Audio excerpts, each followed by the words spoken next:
When you grow up, you don't get much choice about who your parents are, where you're living, what country, what state, what city, what sort of background your parents might have. But I know one thing is if you're that lucky, you need to look around and see if there are other people who aren't that fortunate and do what you can.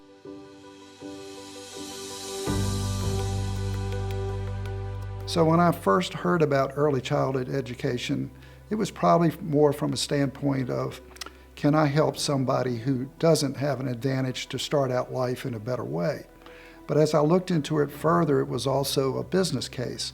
So on the one hand, it was somewhat to me a moral or a spiritual imperative to have every child born in Virginia to have the same opportunity I did, but it was also a good economic investment, a social investment.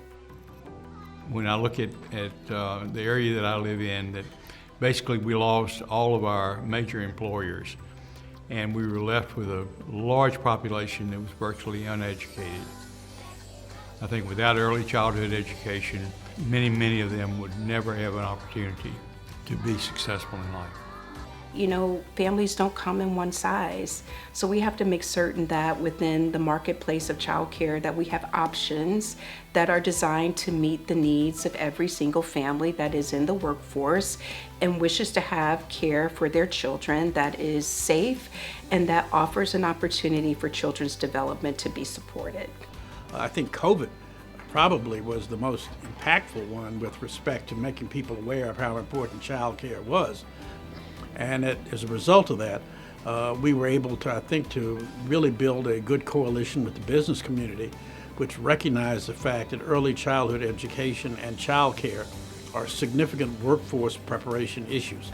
Having that neutral, non-governmental entity that can build those public-private partnerships has been critical to advancing early care and education throughout the Commonwealth. And again, some of these services are driven by funding, and some of these services... What was really important was to bring the skills and the science as well as the enthusiasm for early childhood from Virginia Early Childhood Foundation to the local community. So I do self-identify as being part of the vulnerable community.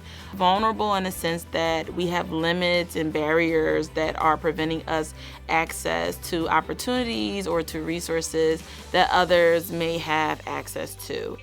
But VECF changed that because they stopped to listen to what parents had to say. They had us at tables where decisions were being made for the coalition as a whole.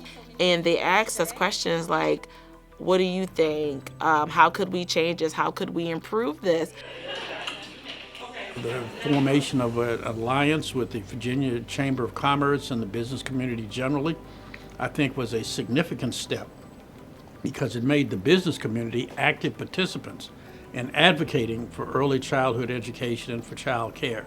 The business community of Virginia is dependent upon successful child care throughout the Commonwealth.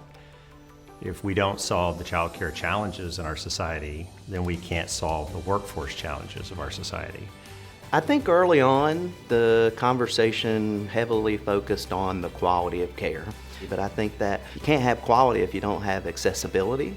And bringing on new innovative partnerships and funding mixes that are working across public-private sector investors to help create a more accessible supply of early care and education, but build the system. I think the work that VECF is doing to really stand up the Ready Region concept is impressive and remarkable. The idea that providers can come together and work together to ensure that they are collaborating with the best interest of families, at the center.